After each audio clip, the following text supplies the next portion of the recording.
안녕하세요. 오늘은 이효석 작가의 메밀꽃 필 무렵을 소개해 드리겠습니다.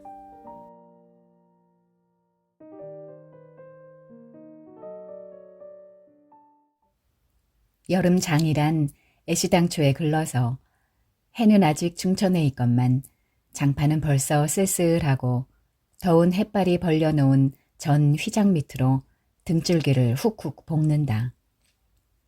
마을 사람들은 거지반 돌아간 뒤요 팔리지 못한 나무 꿈패가 길거리에 궁식거리고들 있으나 석유병이나 받고 고기말이나 사면 족할 이 축들을 바라고 언제까지든지 버티고 있을 법은 없다.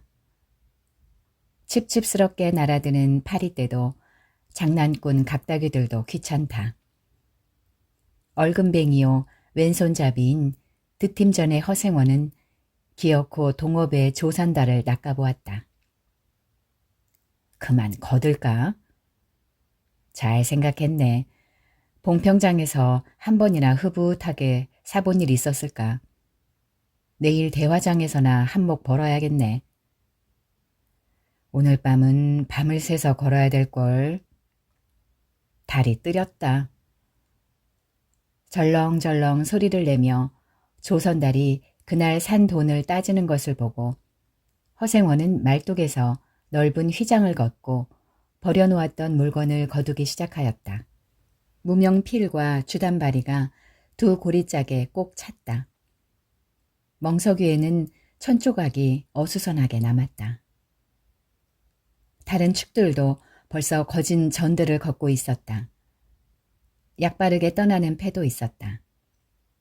어물장수도 땜장이도 엿장수도 생강장수도 꼴들이 보이지 않는다. 내일은 진부와 대화에 장이 선다. 축들은 그 어느 쪽으로든지 밤을 새며 6, 70리 밤길을 타박거리지 않으면 안 되었다. 장판은 잔치 뒷마당같이 어수선하게 벌어지고 술집에서는 싸움이 터져 있었다. 주정꾼 욕지거리에 섞여 계집의 앙칼진 목소리가 찢어졌다. 장날 저녁은 정해놓고 계집의 고함소리로 시작되는 것이다. 생원, 시침을 때도 다 하네. 충주집 말이야. 계집 목소리로 문득 생각난 듯 조선달은 비죽이 웃는다. 화중지병이지. 면소패들을 적수로 하고야 대거리가 돼야 말이지. 그렇지도 않을걸.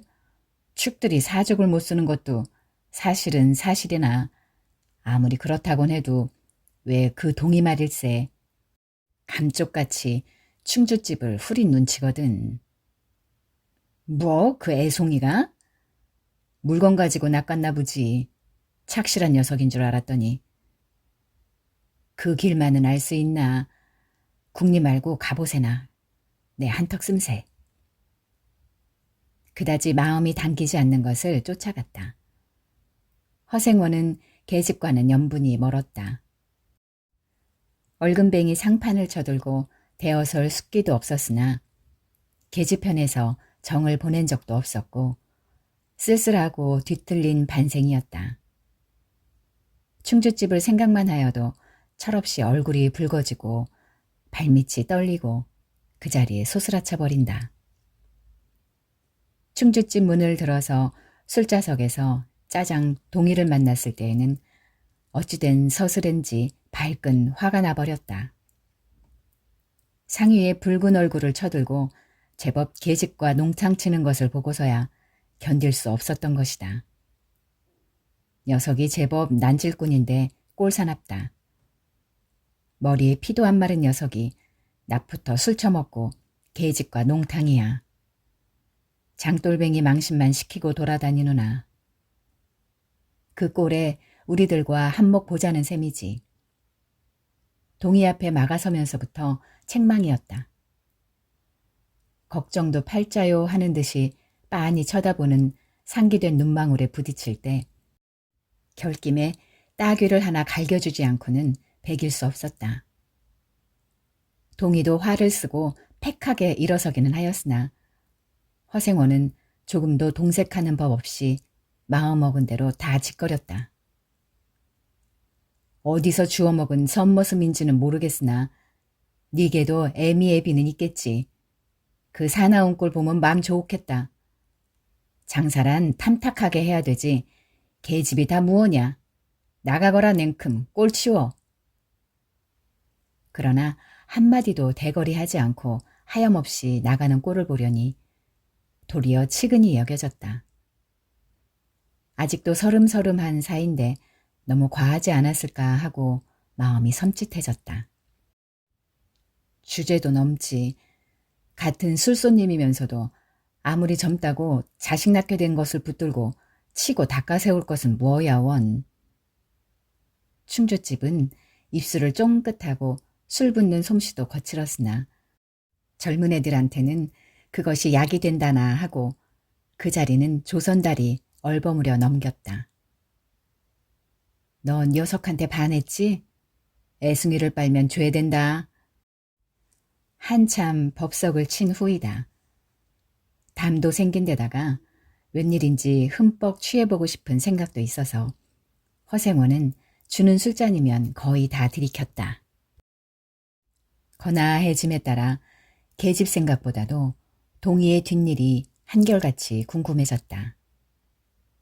내 꼴에 계집을 가로채서는 어떡할 작정이었노 하고 어리석은 꼬락서니를 모질게 책망하는 마음도 한편에 있었다.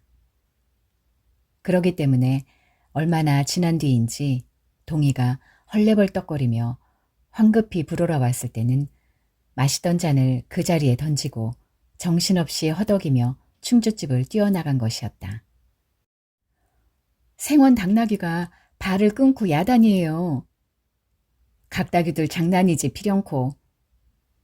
짐승도 짐승이려니와 동희의 마음씨가 가슴을 울렸다. 뒤를 따라 장판을 다름질하려니 거슴츠레한 눈이 뜨거워질 것 같다. 불악스런 녀석들이라 어쩌는 수 있어야죠. 나귀를 몹시 구는 녀석들은 그냥 두지 않는 걸. 반평생을 같이 지내온 짐승이었다. 같은 주막에서 잠자고 같은 달빛에 젖으면서 장에서 장으로 걸어다니는 동안에 20년의 세월이 사랑과 함께 짐승을 함께 늙게 하였다. 가스러진 목 뒤털은 주인의 머리털과도 같이 바스러지고 개진개진 젖은 눈은 주인과 같이 눈곱을 흘렸다.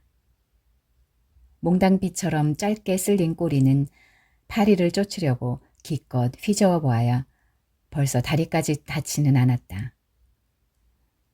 달아 없어진 굽을 몇 번이나 도려내고 새 철을 신겼는지 모른다.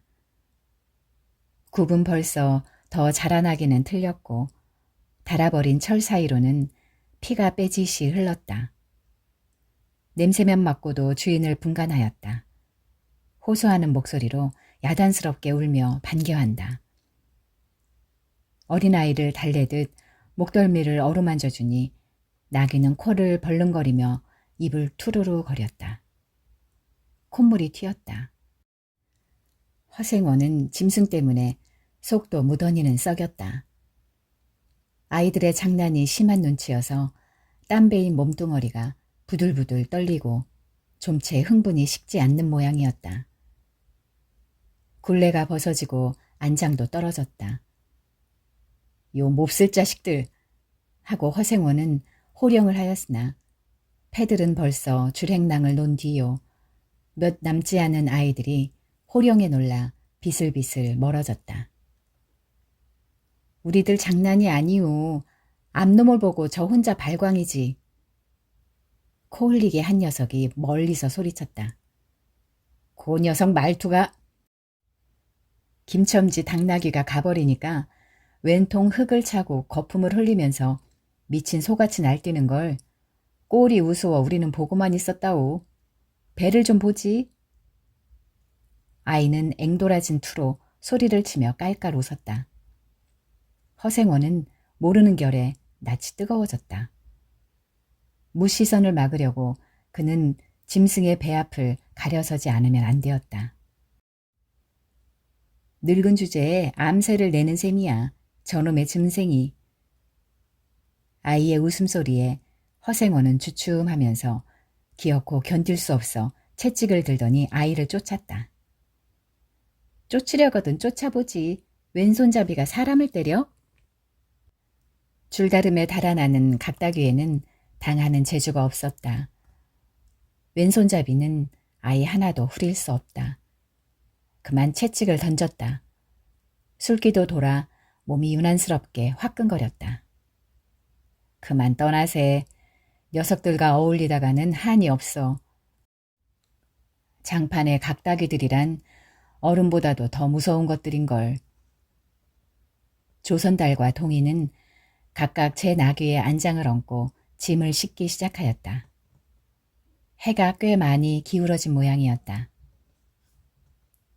드팀전 장도리를 시작한 지 20년이나 되어도 허생원은 봉평장을 빼놓은 적은 드물었다.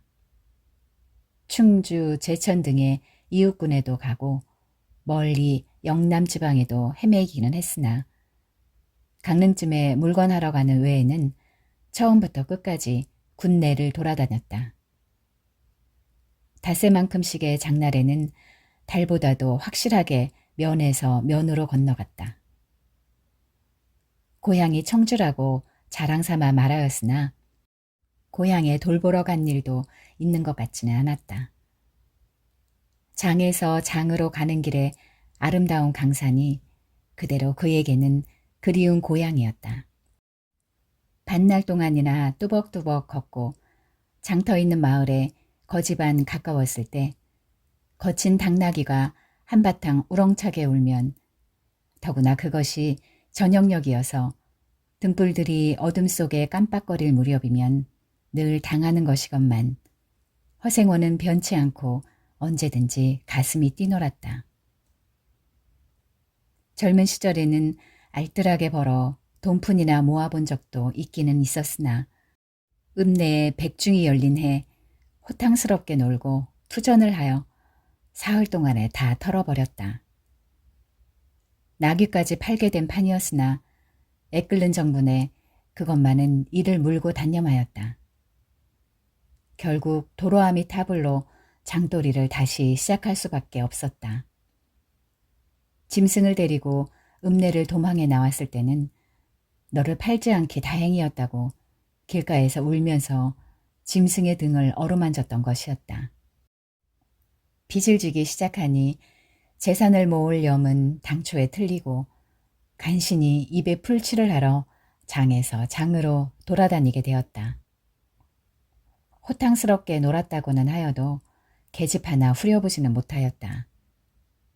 계집이란 좀 쌀쌀하고 매정한 것이었다. 평생 인연이 없는 것이라고 신세가 서글퍼졌다. 일신에 가까운 것이라고는 언제나 변함없는 한필의 당나귀였다. 그렇다고는 하여도 꼭 한 번에 첫 일을 잊을 수는 없었다. 뒤에도 처음에도 없는 단 한 번의 괴이한 인연. 봉평에 다니기 시작한 젊은 시절의 일이었으나 그것을 생각할 적만은 그도 산 보람을 느꼈다. 달밤이었으나 어떻게 해서 그렇게 됐는지 지금 생각해도 도무지 알 수는 없어.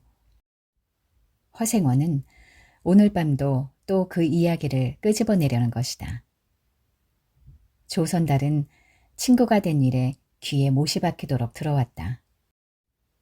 그렇다고 실증을 낼 수도 없었으나 허생원은 시침을 떼고 되풀이할 대로는 되풀이하고야 말았다.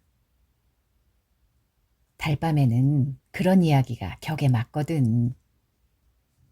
조선달 편을 바라는 보았으나 물론 미안해서가 아니라 달빛에 감동하여서였다.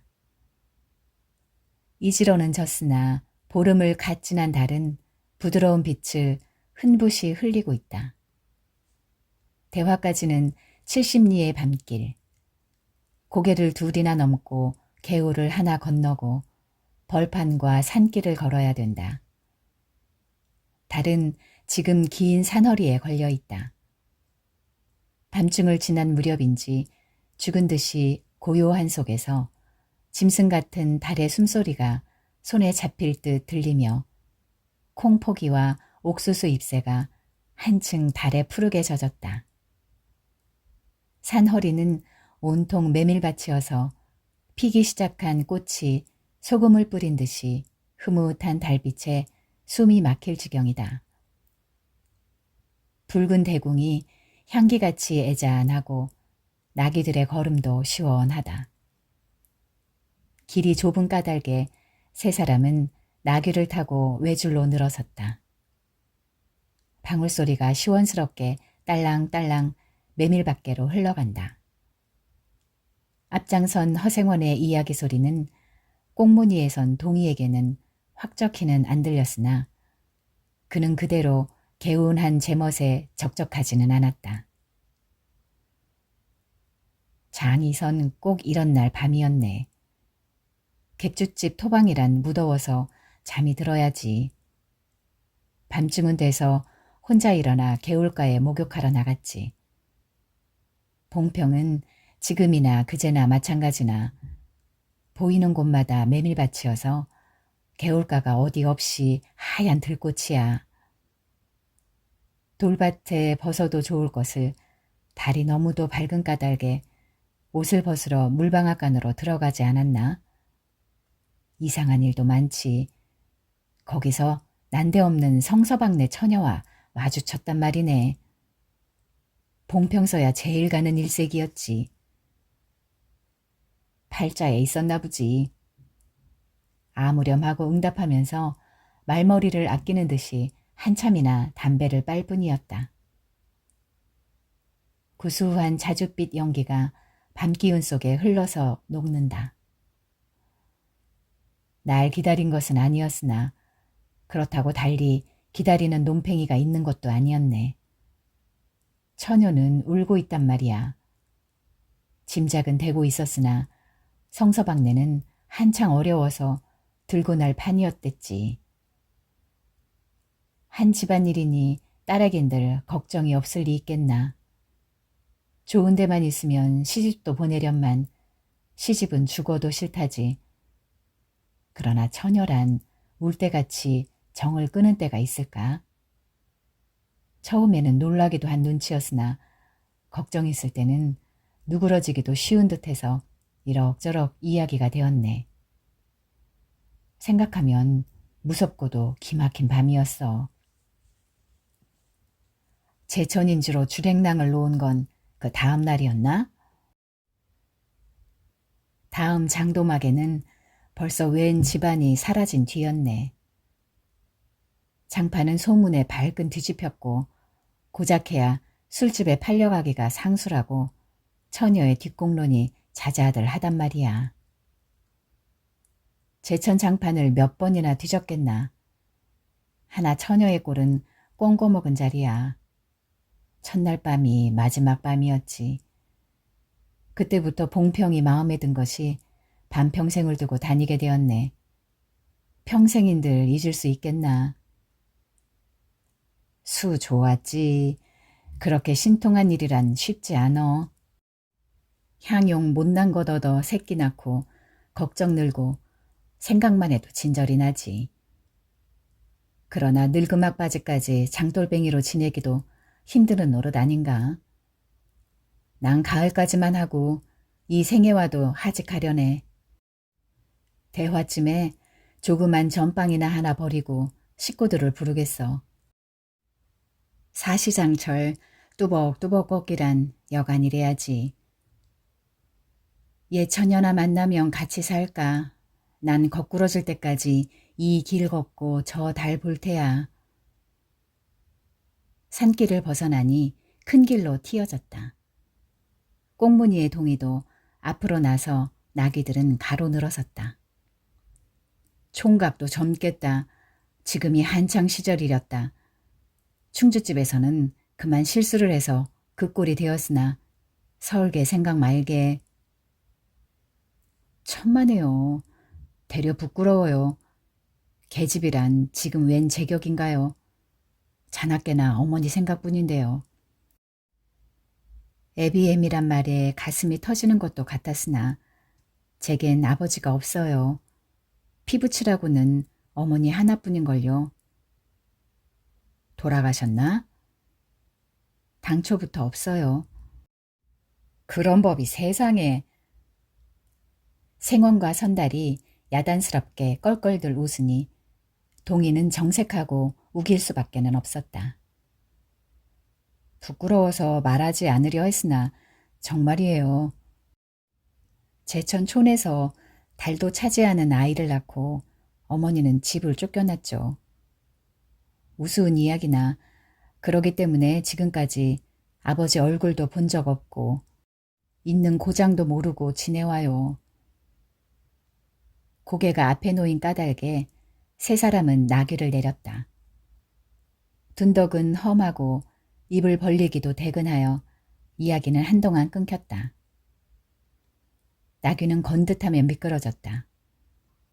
허생원은 숨이 차 몇 번이고 다리를 쉬지 않으면 안 되었다.